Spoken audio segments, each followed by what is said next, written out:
Hi. Today we're going to read some Hans Christian Andersen fairy tales. Alright, so just to start with, I've got this book, which is my little treasure, and there is a little blurb here. Hans Christian Andersen's fairy tales are the first of their kind. Unlike the old fables of tradition, these new children's stories, starting with The Tinderbox and The Princess and the Pea in 1835, were entirely the creation of their author. Uniquely inventive and vivacious in style, and with deep insight into the child's point of view, Andersen had established a new genre in literature. Immortal classics such as The Ugly Duckling and The Emperor's New Clothes, and many others included in this collection, have made Andersen the most enduringly loved children's writer worldwide.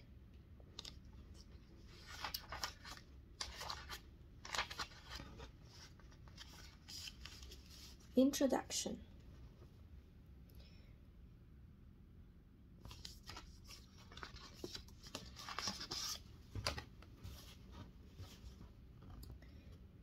Introduction.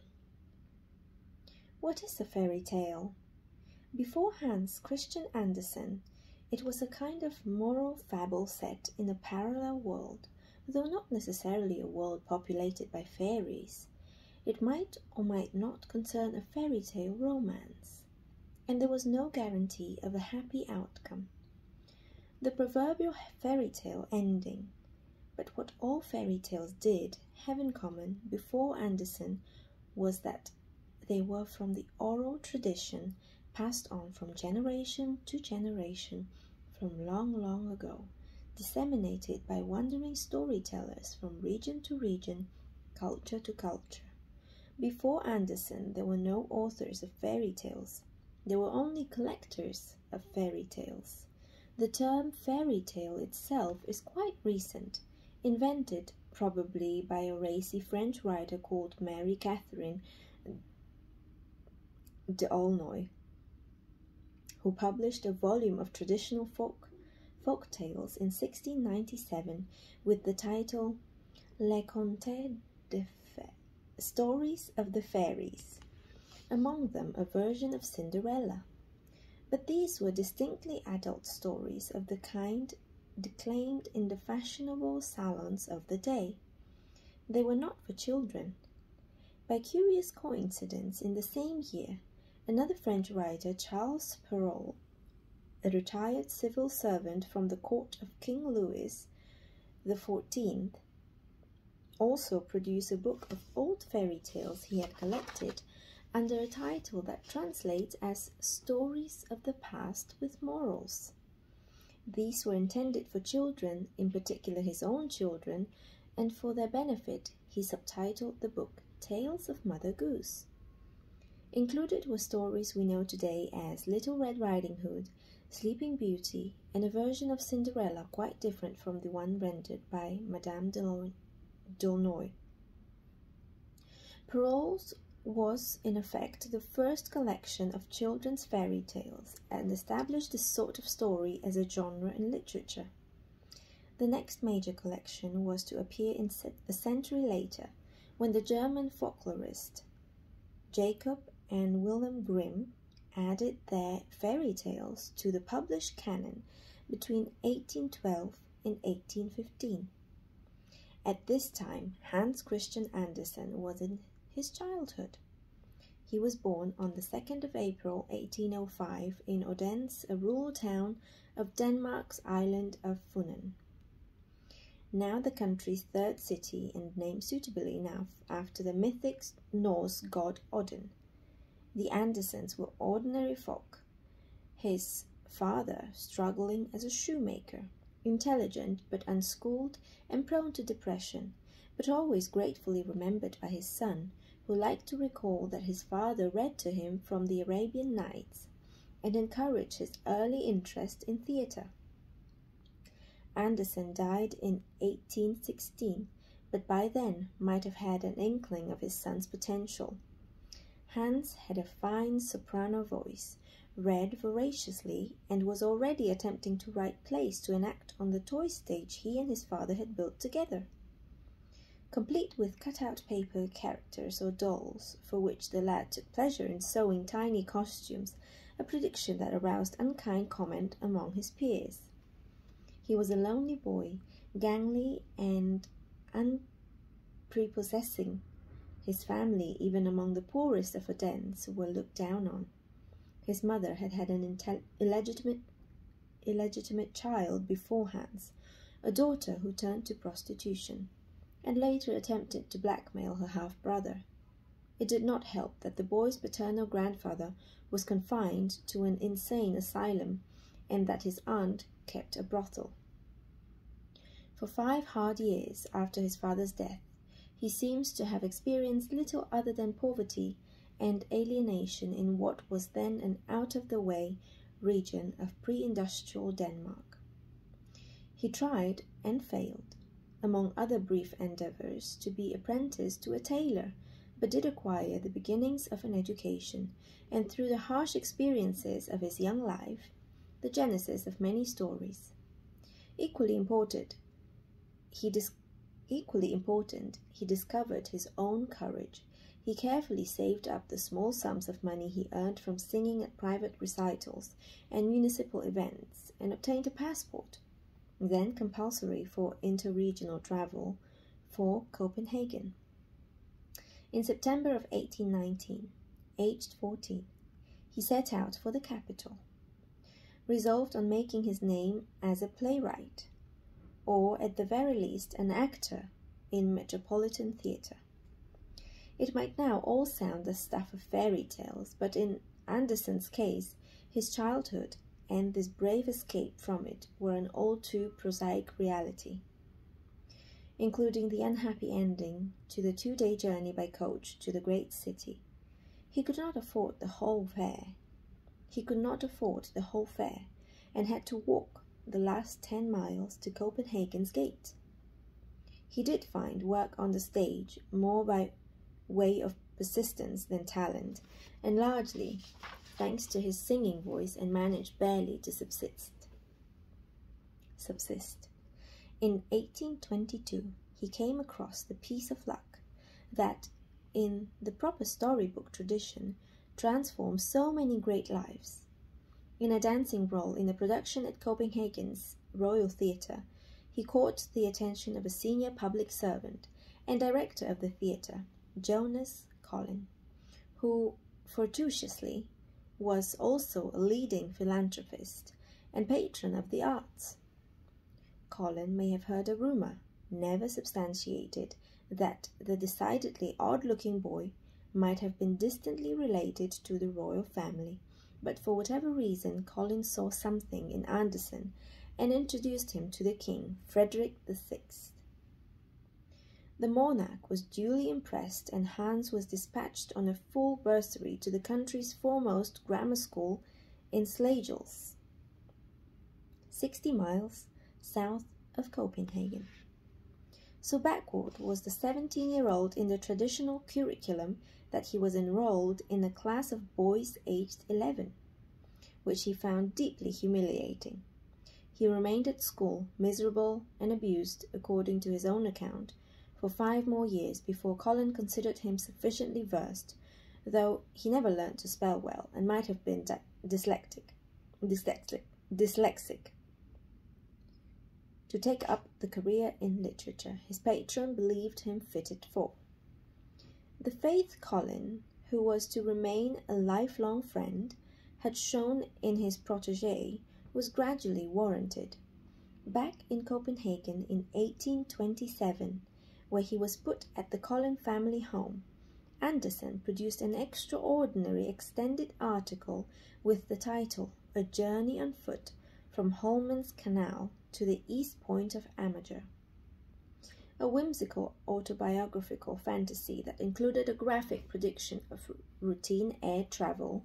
A little volume was published in German as well as Danish, and provided its author with his first measurable literary earnings.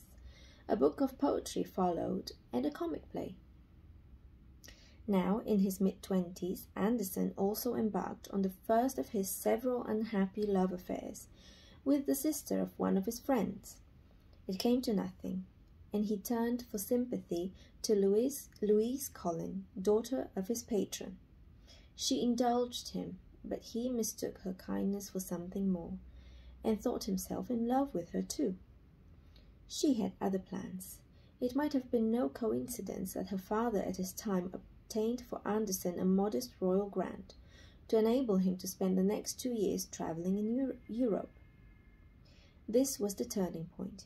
He went through 29 different countries, met fellow writers and folklorists along the way, read avidly, and accumulated vast quantities of notes.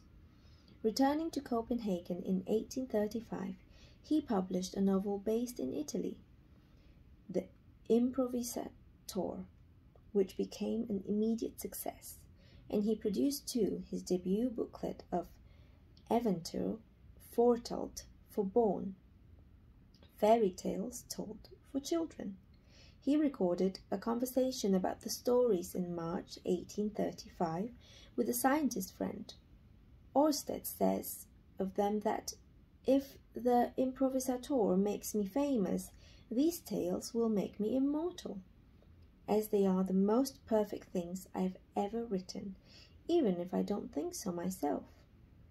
These first stories, including The Princess and the Pea and The Tinderbox, both in this edition, astounded Denmark's literary establishment. Although ostensibly targeted at young readers, Andersen had adopted a realism hitherto unknown in the genre, along with the plainness of language and clarity of moral, and an openly satirical humour, all shockingly new. With what could legitimately be called a childlike directness, Andersen brought a new kind of wonder into his writing, animating humble objects and every kind of creature with a powerful verve, championing the oppressed, and daring to ridicule the entrenched order.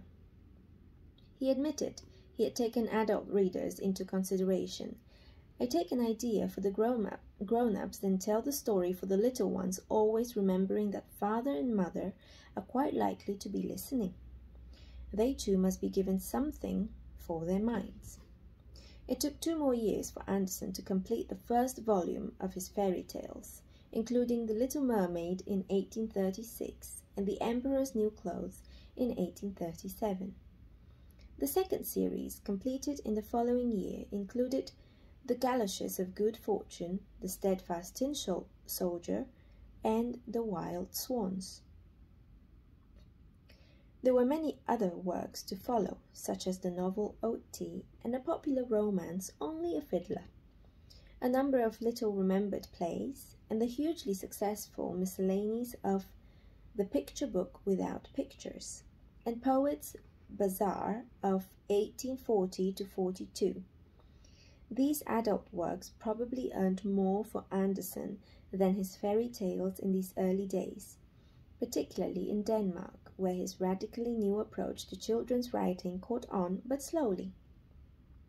But by 1845, when the third volume of fairy tales, The Nightingale, The Red Shoes, The Snow Queen, and The Ugly Duckling among them, was published, the author's renown had crossed many boundaries, largely thanks to the continual tours he took in Europe to give talks, meet other writers, and promote his own work.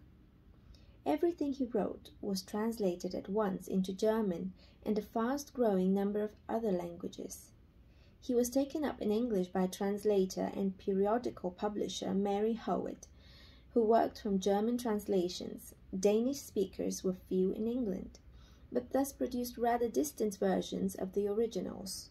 But the Andersen magic got through, and he became so popular that he decided on a visit in 1847. He was feted with, wherever he went, entertained at the home of the Foreign Secretary Lord Palmerston,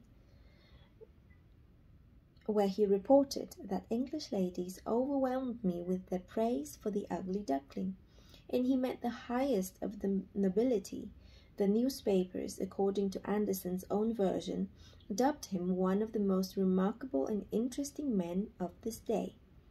The poet and publisher Leigh Hunt, who met Andersen at the home of statesman Lord Stanley, enthused equivocally that he looks like a large child, a sort of half-angel, but added there were many people of rank present, yet no one in the room looked more distinct than Andersen, the shoemaker's son.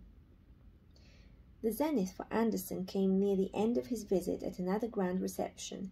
As he recalled it, he was signing a book when a man entered the room, just like the portrait we have all seen, someone who had come to town for my sake and had written, "I must see Andersen."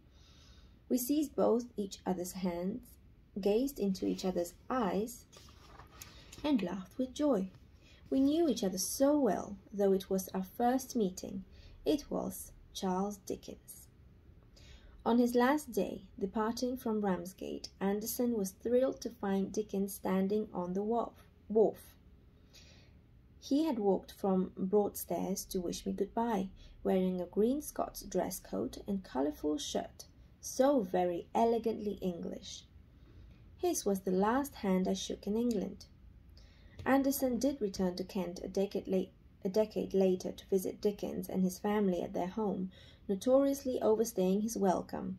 "We are suffering a good deal from Andersen," Dickens wrote in the 5th week, but this sort of gorgeousness did not diminish the Dane's influence in English writing. Andersen was midwife to children's literature in the country in which childhood was invented. Victorian Britain's brutal exploitation of child labour and the new, if sentimental, compassion for children that grew from it found poignant expression in Andersen's stories. They were the first that animated the fantasies of children and that spoke in their voices.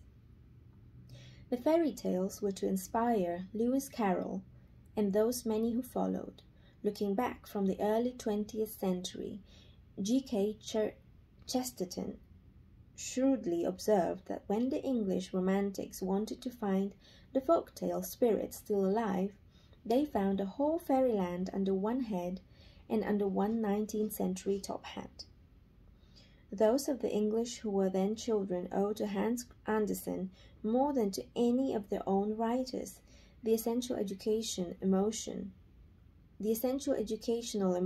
which feels that domesticity is not dull but rather fantastic, that sense of the fairyland, of the furniture and the travel and adventure of the farmyard, the unique conviction Andersen brought to his writing.